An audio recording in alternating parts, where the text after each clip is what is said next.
کی جو بہن ہیں وہ پریگننٹ تھیں، شوہر نے 3 طلاقیں دے دی ہیں۔ اب انہوں نے سورہ طلاق کا حوالہ دینے لگے تو میرے پیارے بھائی، میں ہمدردی رکھتا ہوں آپ سے، اور آپ اس وقت صدمے میں ہیں، غم میں ہیں، اور اکثر میں نے دیکھا ہے کہ جب اس قسم کی اچانک افتاد گھر پہ پڑ جاتی ہے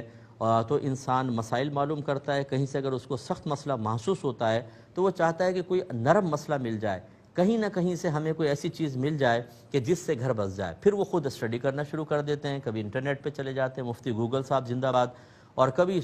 تشریحات پڑھنا شروع کر دیتے ہیں۔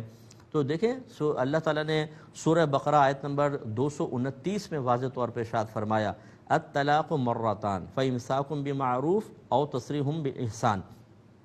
یعنی اس کا مطلب یہ ہے کہ طلاقیں اگر مرد 2 دے دے تو گنجائش ہے، یا تو پھر تیسری دے کے چھوڑ دے، یا طلاق ہی نہ دے، چھوڑ دے حد تک عدت گزر جائے تو فارغ ہو گئی، یا پھر مطلب اس کو اپنے پاس رکھ سکتا ہے۔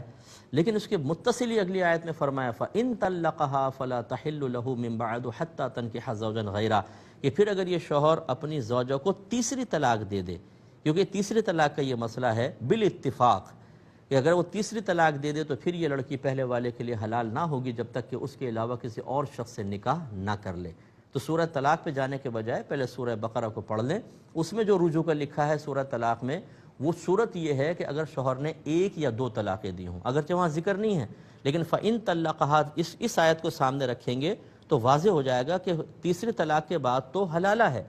یہ ادھر ثابت ہو گیا۔ تو پھر اس کا مطلب ہے کہ اگر سورہ طلاق میں رجوع لکھا ہے تو وہ 3 طلاق کے بعد رجوع کا نہیں لکھا ہوگا، کیونکہ اس کے بعد تو حلالہ ہے، وہ ضرور 1 یا 2 طلاقوں کے بعد کا مسئلہ ہے۔ اس لیے ہم عوام سے گزارش کرتے ہیں کہ آپ کو اجازت نہیں ہے کہ از خود آپ قرآن کو لے کے بیٹھ جائیں۔ ایک بہن نے مجھے کال کی کہ مفتی صاحب ویسے تو میں نے سورہ طلاق میں مسئلہ پڑھ لیا ہے، لیکن میں اور سرچ کر لیا انٹرنیٹ پر، لیکن میں چاہتی ہوں کہ آپ مجھے جواب دے دیں۔ میں نے کہا بہن آپ تو ماشاءاللہ بہت بڑی عالمہ ہیں کہ آپ کے رسائی تو مفتی گوگل صاحب تک ہے اور آپ نے سرچ بھی کر لیا ہے، ہم تو طالب علم ہیں، وہیں سے آپ پڑھیں۔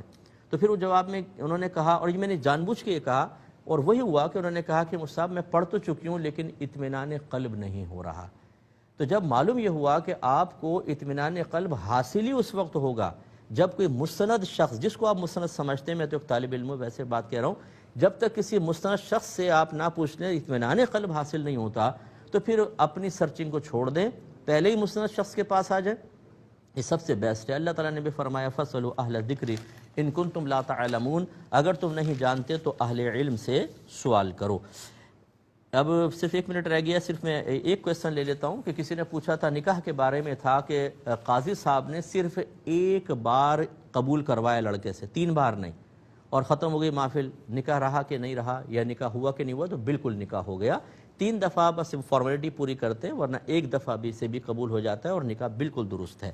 اب اپنے میزبان کو، ہماری کیو ٹی وی کی پوری ٹیم کو اجازت مرحمت فرمائیں۔ آپ ہمارے لیے دعا کیجیے، ہم آپ کے لیے دعا گو ہیں کہ اللہ تبارک و تعالیٰ آپ کو اپنے والدین کی بہت زیادہ خدمت کرنے کی توفیق عطا فرمائے، اور ان کی دعاؤں کی برکت سے جنت کا حصول آسان کرنے کی توفیق عطا فرمائے، آمین۔ وآخر دعوانا ان الحمدللہ۔